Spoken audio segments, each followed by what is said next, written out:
एक समय की बात है, एक गांव में एक गरीब लकड़हारा रहता था। वह बहुत ही ईमानदार, बहुत मेहनती था। एक दिन लकड़हारा अपनी पत्नी के पास गया और बोला, और बताओ घर परिवार में सब कुछ खास है, खाने पीने का सब कुछ है कि नहीं। उसकी पत्नी बोलती है, घर में कुछ नहीं बचा हुआ है, घर पूरा खाली हो गया है। जब तक आप कोई काम नहीं करेंगे और पैसा नहीं आएगा तो घर का खर्चा कैसे चलेगा। बीवी की बात सुनकर लकड़हारा बहुत दुखी हुआ, अपने पत्नी से बोला, अभी तो बारिश हो रही है, मैं कहाँ पर लकड़ी काटने जाऊंगा। पत्नी बोली, यदि आप घर बैठे रहोगे तो अपने बच्चे भूखे मर जाए। पत्नी की बात सुनकर लकड़हारा गुस्सा में आ गया और कुल्हाड़ी उठाया और अपने घर से जंगल की तरफ निहाल पड़ा। वह धीरे धीरे अपने गांव को पार करता हुआ जंगल के रास्ते एक जंगल से दूसरे जंगल में भटकता रहा है। अरे वाह, कहीं दूर जंगल पहुंच गया।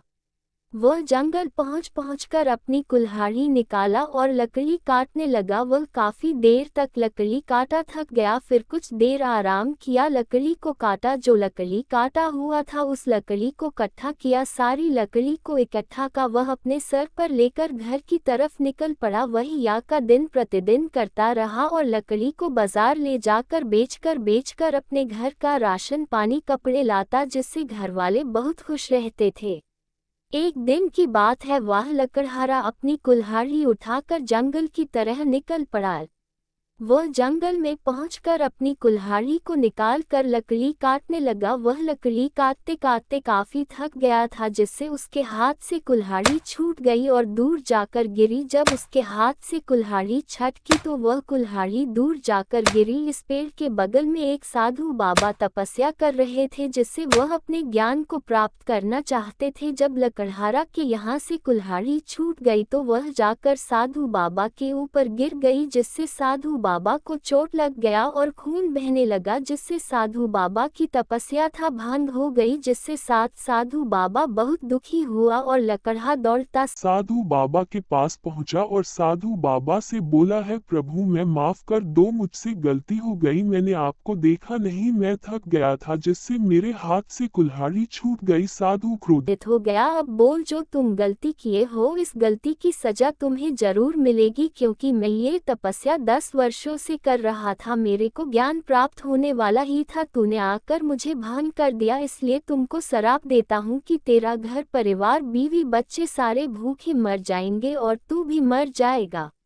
किस साधु की बात सुनकर तेजी तेजी से रोने लगा, बोला प्रभु माफ कर दो, और साधु या बातें बोलकर वहां से चला गया। किसान रोता हुआ अपने बीवी के पास आया और जंगल की सारी बातें बताई। बच्चे उसको बोली, हम तो गलती किए ही हैं, तो वह साधु बाबा सजा तो देगा ही। लकड़हारे अपनी बीवी की बात सुनकर और दुखी हुआ, वह जाकर नदी के किनारे खड़े होकर तेजी तेजी से रोने लगा कि मेरी वजह से मेरा घर परिवार बर्बाद हो जाएगा, और तेरी तेजी रोने लगा। तभी नदी से एक जलपरी आ गई और लकड़हारा के सामने प्रकट हो गई और बोली, तुम दुखी क्यों हो, क्या समस्या है, हमें बताओ, हम तुम्हारी समस्या का समाधान करेंगे। किसान बोला, है परी देवी, मैं जंगल में लकड़ी काटने गया था, मेरे हाथ से कुल्हाड़ी छूट गई और कुल्हाड़ी जाकर एक साधु बाबा को लग गई, जिससे साधु बाबा की तपस्या भंग हो गया, उन्होंने मुझे श्राप दे दिया।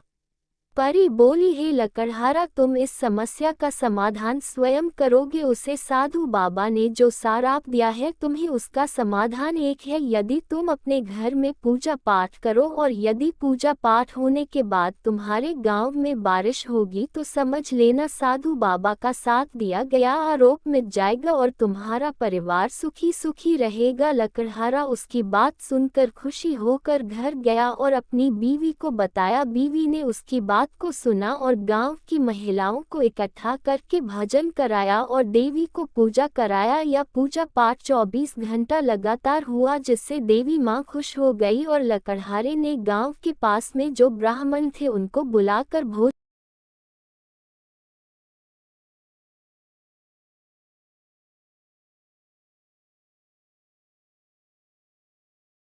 भोजन कराया और उनका धन दौलत दिया विदाई के रूप में, और ब्राह्मण आशीर्वाद देते हुए अपने अपने घर चले गए। कुछ समय बिता और गांव में बादल छा गए और कुछ ही घंटे में काफी जोर जोर से बारिश होने लगी, जिससे गांव वाले खुश हो गए और वाला कहरा भी खुश हो गया और उसे कहीं भी कड़ी का बात सत्य हो गया, जिससे लकड़हारा अपने घर परिवार में अपनी बीवी बच्चों के साथ खुशी खुशी अपना जीवन व्यतीत करने लगा और सुबह होते ही लकड़ी काटने के लिए जंगल की तरह निकल